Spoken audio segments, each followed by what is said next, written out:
Hi, everyone. You're listening to Bug Talk, a podcast created by members of the Entomology Department at Michigan State University. In today's podcast, we're talking to Jenna Walters about a new program for undergraduates in our department. And we also have co-hosts here, so I want to introduce them. First of Natalie. Say hi, Natalie. Hi, everybody. It's Natalie. Welcome back to Bug Talk. Then we also have Jen here. Hey everyone, it's Jen. And then Ariana. Hi friends, it's Ariana. All right, so turning back to Jenna, we first of all wanted to ask you, Jenna, to talk to us about what this program is, first of all. So if you could say the name and then talk about how the idea came about and how you got to be the person that sort of shepherds it along. Yeah, so thanks for having me on Bug Talk. I'm really excited to be here. So the name of the program is the Entomology and Research and Outreach Fellowship, or EROF. And the point of the fellowship is to provide paid research support for undergraduate students to do research at MSU in the Department of Entomology. And this is primarily for students that are non-MSU students, so targeting community college students or students in general that have limited research opportunities. So the idea was kind of born out of Insects for Inclusion, which I know you guys did an episode with the group from Insects for Inclusion. And essentially, I saw them follow me on the Insects for Inclusion group. I saw them follow me on Instagram the beginning of last summer. And I really liked the idea of what they were doing and the fact that they were putting action behind their drive of getting paid opportunities to students with limited research opportunities. And so essentially I reached out to them. I asked, is it okay if I tried to do something similar at Michigan State? And they were all for it. They were excited at the potential that other universities could implement some of their practices and create programs that fit different regions, but following their same kind of method of getting those opportunities to other students. So once I reached out to them and they said, go for it, we're here for your support along the way, I then reached out to the graduate students in the department. I said, here's an awesome opportunity for us to put some of the things that we're wanting to do in terms of DEI issues into practice. And luckily, all the grad students were totally on board with it. And there was a couple of grad students who were really committed to it, and we formed a committee. So that involves me and Ariana and Jen on the podcast as well as Dan Turner and Elizabeth, who are also in the department. So once we had formed our committee of graduate students and we made some guidelines and stated what we wanted to do here at MSU, at that point, we then reached out to you, Zofia, to be our academic advisor and faculty advisor on the program, and that's how it started. Thanks for summarizing that. So I want to hand it over to Natalie for the next question. Yeah, Jenna, I had a question. What was the most, difficult part about getting this program kind of off the ground and started? Because like you said, you really kind of encountered the idea first just last summer. And in less than a year, you've put this whole program together, which is incredibly fast. But what was one of the most difficult parts of that? Yeah, thanks for the question, Natalie. I think the hardest part was definitely trying to coordinate what we wanted coming from the committee, the EROF committee, to implementing it with faculty, implementing it in the department in general. It was really complicated to communicate in a time of COVID where everything is online, and it's really tough to find times that everyone is available. Even when we can do that, it's a couple minutes on Zoom, but these are complicated things to coordinate, both on a financial sense and a practical sense in terms of how we implement this program in a way that's going to work the best for students. So I think it was definitely really complicated coordinating with so many different groups, even just within the department, but then expanding that towards the college and the university in general, because it wasn't just us reaching out to people in the department. It was about reaching out to people at the college level, reaching out to people at the university level, and seeing who could support us financially and otherwise. And usually people were in full support of the program, but the specifics on how they could support us, especially monetarily, were complicated, and we had to be creative in figuring out ways we could still get the program going. Yeah, definitely.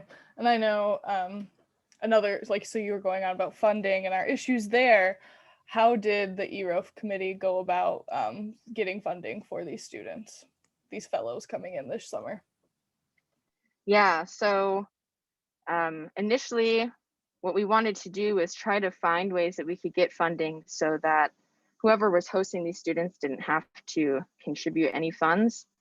So we reached out to the department first, so specifically reaching out to the chair of the department, Bill Ravlin.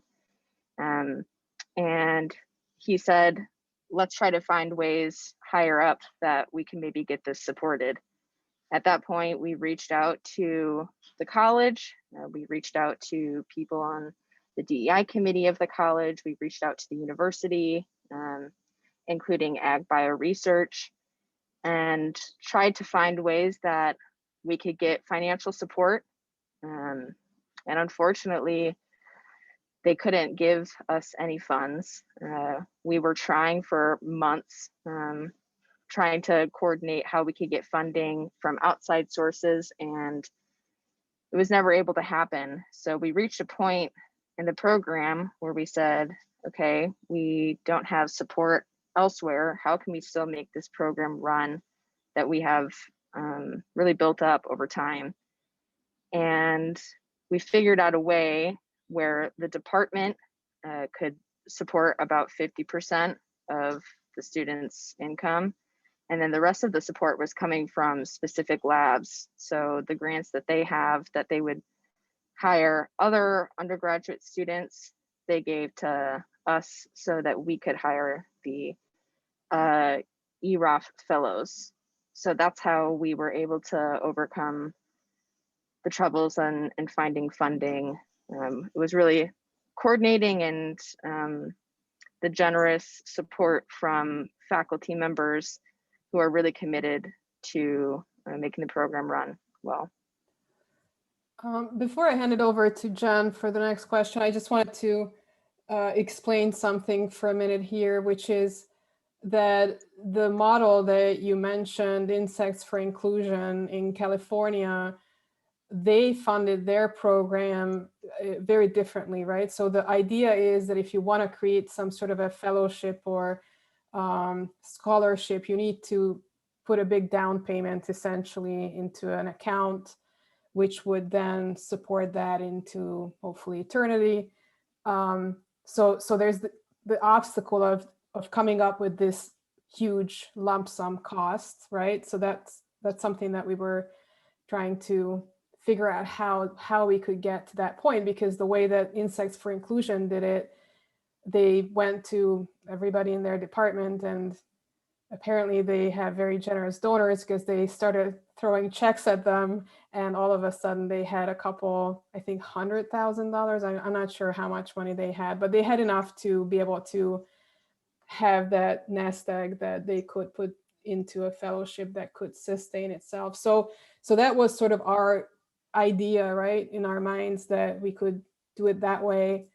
But it didn't happen that way for us, because as you mentioned, it I don't know if there is like not enough infrastructure within the university to make these things happen quickly enough. But yeah, we just couldn't figure out in the time frame that we had allotted to us how we could come up with so much money in so little time.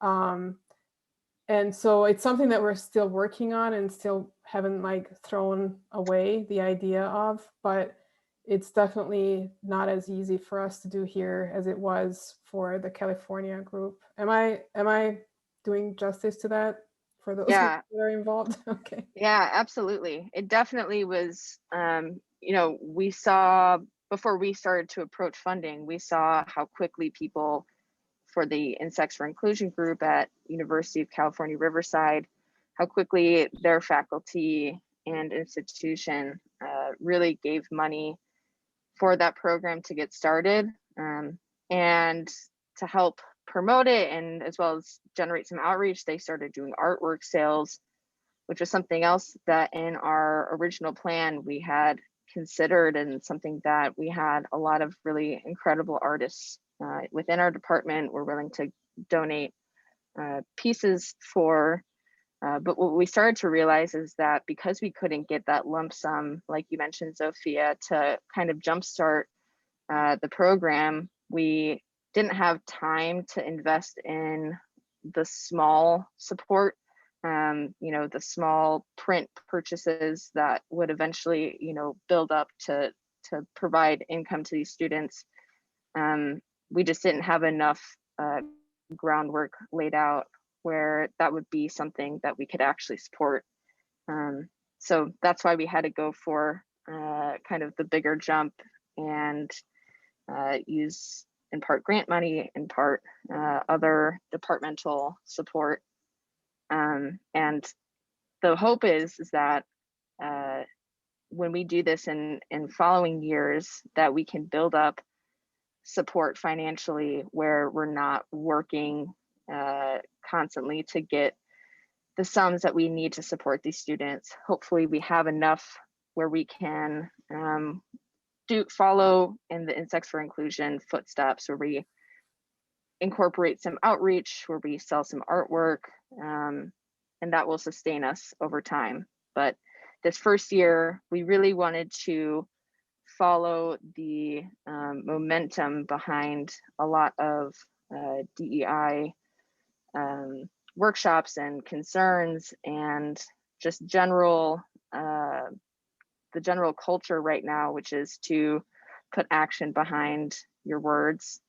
So we thought it was important to make sure this program happened this summer for students.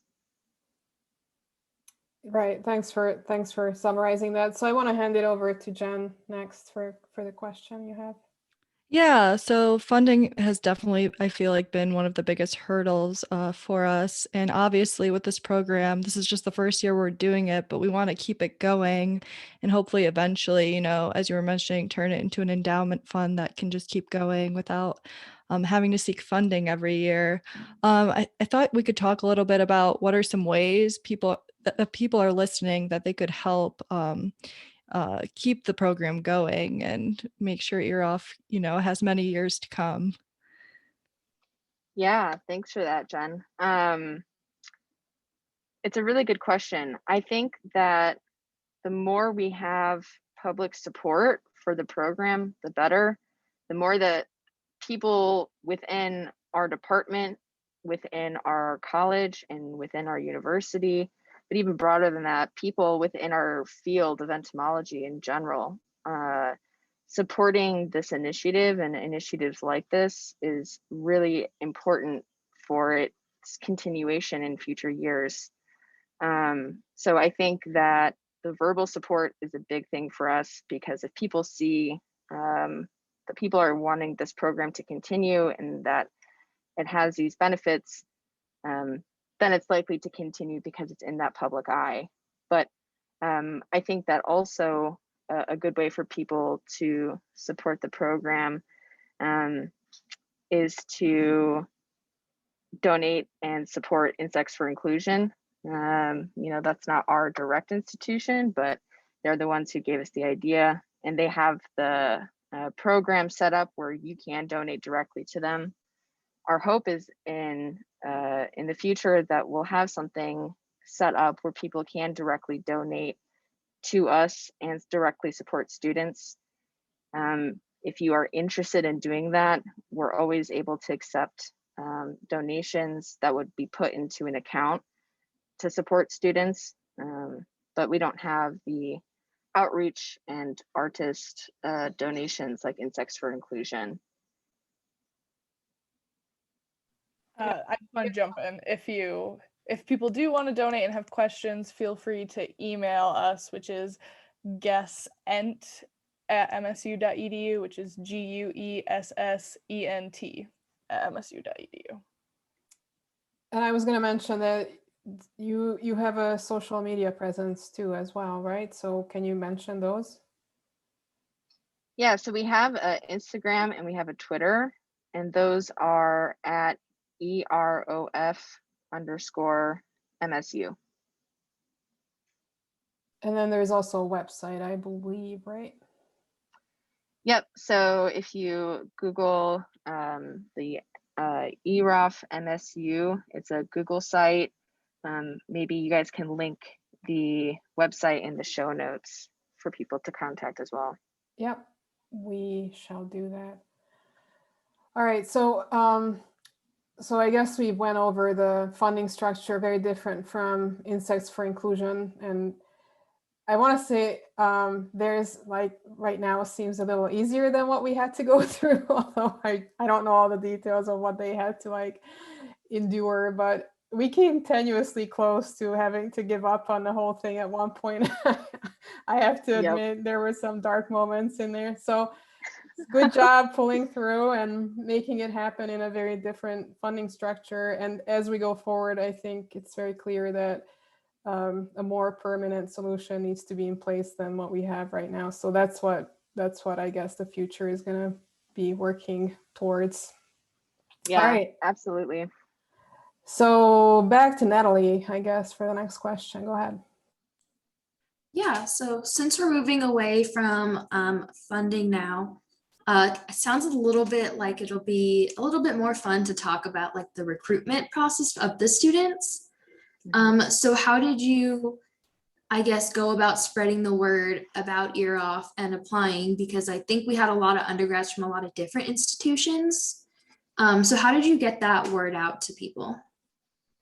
Yeah, this was something we spent a lot of time doing, but I think our strategy worked out for us because we did have a huge response from students, one that I don't think we're expecting, nor were other people expecting who are aware of the program. Essentially what we did was we looked at institutions around us. So we looked like around like an hour radius of Michigan State, and we looked at colleges and institutions that had limited research. So whether it be a community college or a college where they don't really do research and it's mostly focused on classes. And what we did was we sent an email summarizing the goal of the program and how to get in contact with us. And we just sent it to pretty much as many people as possible. So we sent it to professors and deans in the sciences, not just things that could maybe be entomology, but chemistry, biology, physics, anything in the STEM world.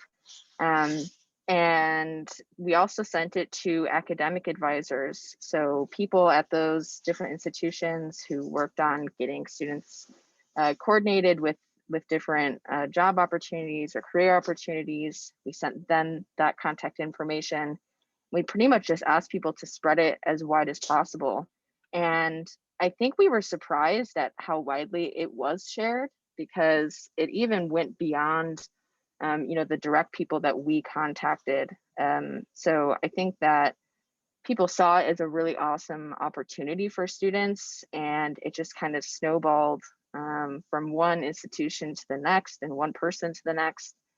And we ended up getting around 70 people to apply to the program, which was really awesome to see so many people interested in an opportunity like this. I think people were skeptical at first that anyone would really engage in a program like this, or that we would be able to reach as many people as we did. But I think based off of what response we got, it's very clear that this is a needed and missing program for a lot of, not just entomology, but really just anything in STEM. These students want experience that can propel their careers. And if they don't have the privilege to be at top tier research institutions, then they are oftentimes barred from those opportunities, or they don't know how to look for them because it's not at their institution. Yeah, Ariana, I wanted to ask you, I know you were pretty involved in that process. Do you have anything that you want to share? I mean, mostly we just went, like Jenna said, looked at colleges, universities, or institutions around us, and then looked on their websites and found academic advisors, professors, anyone that we thought would be interested in sciences generally, and then sent that email. It was like, please distribute to your students. We listed all the benefits of like what EROF can provide to them. So I guess going off of that, Jenna, I know it was really important for us to have a fair wage and go about that. So do you want to talk about how we decided on what like hourly rates would be, and like if benefits would be available and that kind of thing? Yeah, definitely.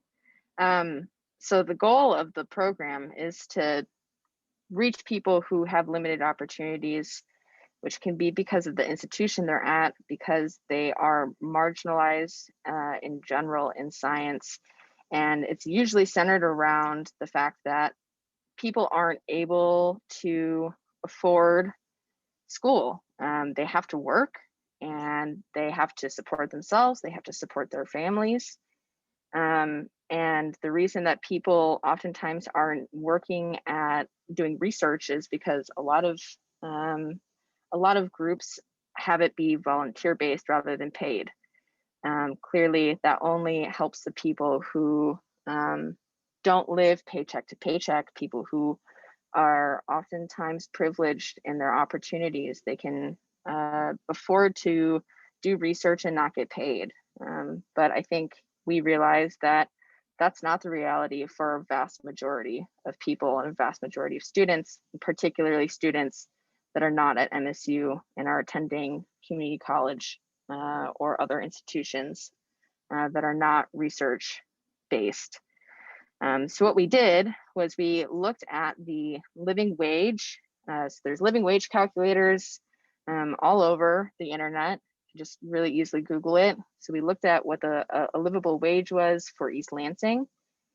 Based off of that, we found that $15 an hour was a livable wage where people could afford housing and car insurance and groceries, other regular bills.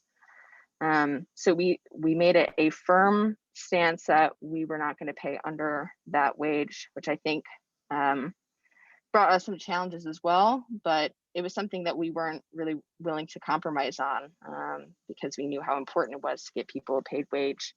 And then on top of that, which I think is something that I think we're all really proud of, and something that we also see as a necessary step when providing equitable opportunities to students, is we offered insurance to students. So that's something that's really tough to figure out at institutions, even for people who go to MSU. It's challenging to coordinate, but we figured out a way that we could provide them a livable wage and provide them with health insurance as needed.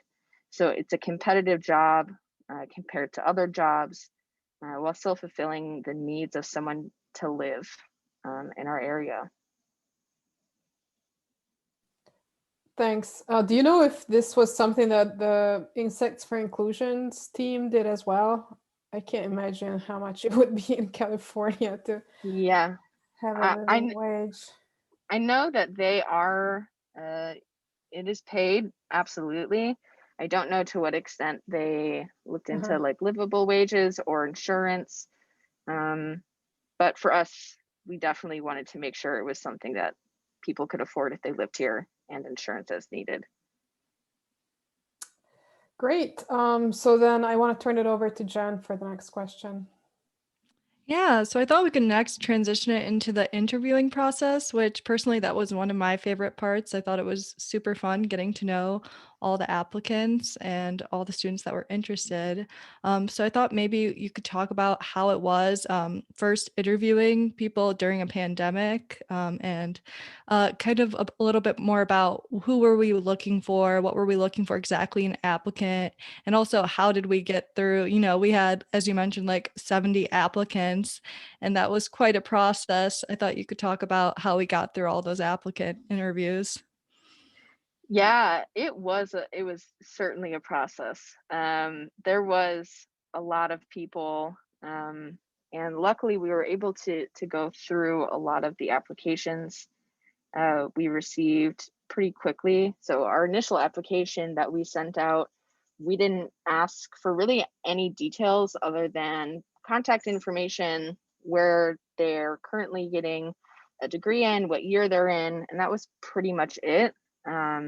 We wanted to make it something that we would learn about them in person. A lot of these students are still working on resumes and CVs, so we didn't request anything like that either. But essentially, we were looking for people that were at community colleges, or, like I said, institutions where there's limited research opportunities. So we got a lot of people reaching out to us from places like Western State University or Central Michigan University, or Grand Valley State. Those are all colleges that have some research opportunities, although different from Michigan State. So we considered some of those, but we really focused on community colleges around us. That was the priority of who we hired. And then we pretty much reached out to all the people that fulfilled those guidelines, as well as people who were a bit further along in their career path. So, this is something that we consider a career building opportunity. So we specifically were looking for people that were, finished with their freshman year, sophomore year, we're moving on to considering jobs or grad school, so things that would help them out at that point in their lives. So we narrowed that down to about 20 different people. And then we interviewed those 20 people, which was very complicated, and took a lot of coordination amongst all of us on the committee during this pandemic. It was about 3 weeks of 30-minute interviews sporadically throughout the day. But as complicated and time consuming as it was so much fun getting to know the students and learning about them and learning about why they're interested in doing science, and just getting to know their stories a bit more. So I agree, Jen. I think the interview process was also my favorite. And really, during that time, all we wanted to know was why they're interested in doing science in general, why they apply to this program, and what interests them most about science. And based off of their passion and their limited opportunities, we ended up finding 7 incredible students to be fellows this summer. And yeah, I couldn't be more thrilled with the people that we have joining us this summer. I think they're an incredibly impressive group of people who are extremely passionate about science and entomology, and have overcome a lot of hurdles in order to get where they're at today. So I think that they're going to do awesome stuff in research, and I think they're going to learn a lot from all the incredible mentors in the department as well. That's actually was a point that I wanted to come back to. I guess we jumped over that part where we, had an application process for the mentors, right? So maybe let's go back there before we start talking about matching the mentors and the students up. So can you talk about that a little bit, Jenna? Yeah, totally. I think it was really important to us to make sure that whoever would be hosting these students, whoever be the mentors to these students, that they were people committed to their success and to their education. And so we made a fairly detailed application for these mentors to fill out, and it really was just asking what kinds of trainings and readings have they done to educate themselves on why paid opportunities targeted at people with limited opportunities or marginalized students in general, why it was important and what we can do about it. So there was a lot of resources and education there that we had mentors do to prepare for these students. But we also made them lay out a really detailed plan about how they would engage with these students, what kinds of projects they'd be working on, things that they would help them out with in their career path, whether that be writing up papers to be published or going to conferences and presenting on their research, really just curating a really detailed mentorship plan that is focused on the student success. I think a lot of times when students come on, it's like field season is starting and everything is just insane. And so you kind of just send students out to do their jobs and you see them maybe at the end of the week, but you don't really engage with them that much. And knowing that these students haven't engaged in research in an academic setting, like how a lot of us have at MSU, we knew it was going to be important to spend more time with these students to curate these plans, because they don't have as much time as us to think about this. And so really targeting and planning out how we can help them be successful and achieve the goals that they set out for was important to us. So we sent out an application available to anyone who was faculty, or a student. So it was spanning anywhere from PIs in labs to graduate students to postdocs. We invited anyone who was interested and able to apply. And yeah, we have 7 awesome mentors who were in support from the beginning and definitely put in a lot of work to prepare for these students. Cool. Yeah. I guess we'll go to Natalie next. So I'm a mentor for the ERF program this summer. And I think one of the most interesting parts from like the mentor side was that because you guys did all the hiring, which was so great, it saved me like a lot of time.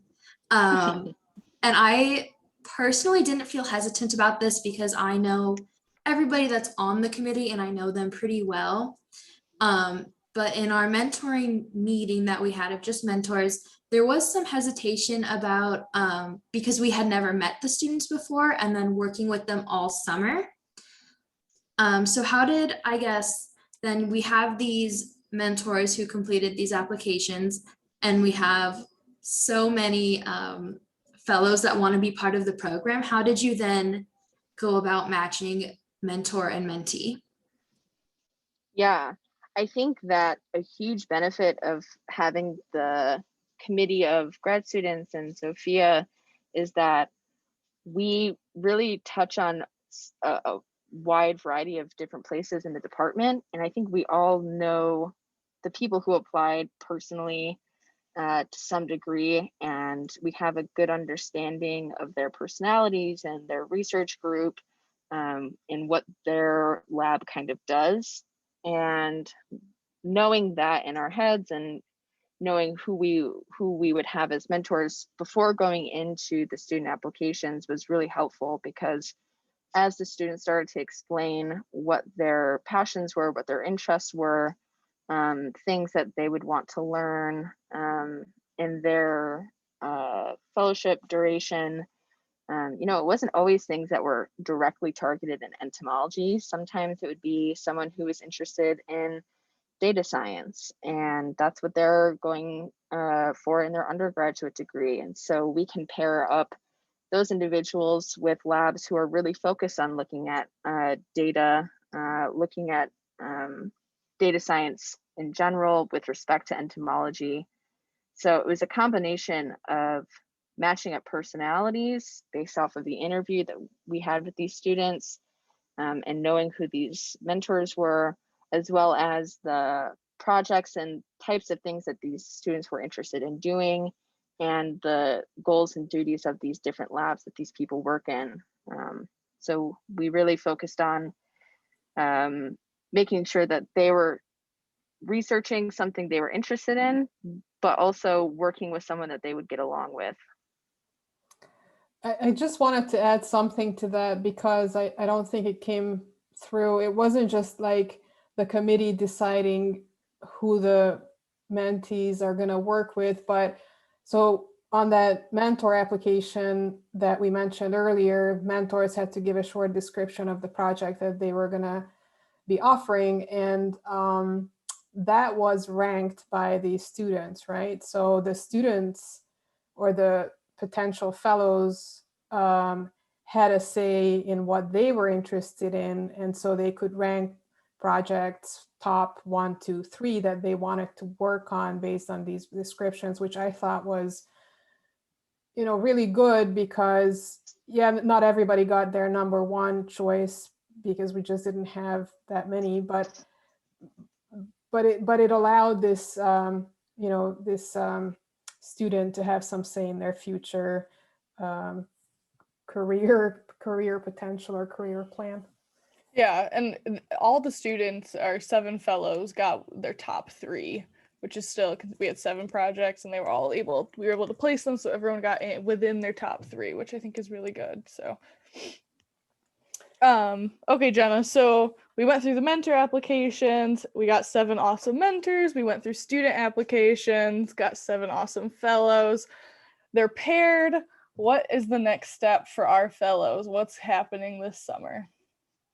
Yeah, so we just had both our mentor summer kickoff meeting and our student kickoff meeting. So everyone is pretty much like getting ready to go right now to take on these students. These students are getting ready to start doing research. So we'll have these students start pretty soon here, starting this month in May. And they'll be working with their mentors, doing research throughout the summer, and we'll be keeping up with them. So we'll be tracking what they're doing in the field or in the lab. Definitely getting a lot of thoughts on their experiences and things that they've learned. And then we'll also be doing some things for the students over the summer, where we'll be working on some panel discussions where different entomologists and researchers and people in industry will come and speak on their experience and what they've done, which will hopefully educate some of these students on some potential different career paths. So not just what you can do in academia, but things that you can do with the government, what you can do in the industry, what you can do in military, whatever suits their interests. And then we'll also be doing workshops like resume and CV workshops, some science communication or outreach workshops. So they'll be working on those things throughout the summer.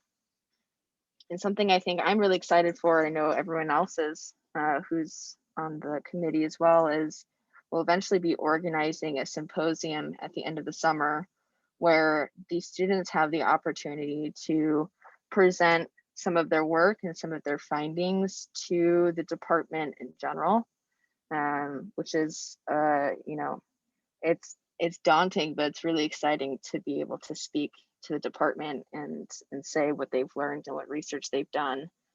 So yeah, I'm excited to keep up with them throughout the summer, but I know that the end of the year symposium will be really cool to see, and I think will be really good for the students to engage with, presenting research on such a large scale. Yeah, I think we're all looking forward to that, and we'll be featuring the students on the podcast in the summer. So stay tuned for that. I guess before I turn it over to Jen, I just wanted to ask you one thing about the recruitment process. Jenna, do you think this is the recruitment process that you're going to stick with in the future? I know it was a lot of work for you, or, you know, for the committee, but you also said it was very rewarding. So I don't know what your thoughts are on what to do about that going forward. Yeah, I think that because we were so unsure of what the interest would be among students, that we really just wanted to get things out to as many different groups as possible. So like I had mentioned before, we didn't just reach out to community colleges, we also were reaching out to other institutions that had some research, but not as much research as present at MSU. And I think knowing that there is clearly such an interest among students to do this kind of internship or fellowship rather, we're going to probably target how we reach students by only reaching out to institutions like community colleges or where there's no research being done.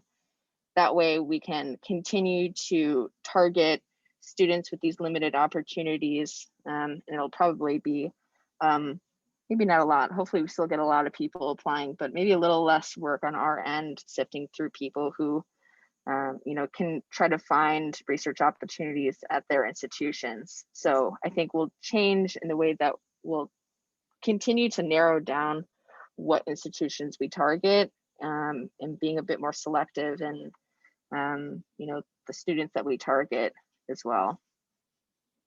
Thanks. Jen? Yeah, so I know we formed EROF a lot based on Insects for Inclusion, but after being through the whole process as well, and obviously it was very different for us from how much we know. Do you have any tips for anyone who's listening, maybe from other institutions that might be interested in starting a similar type of fellowship?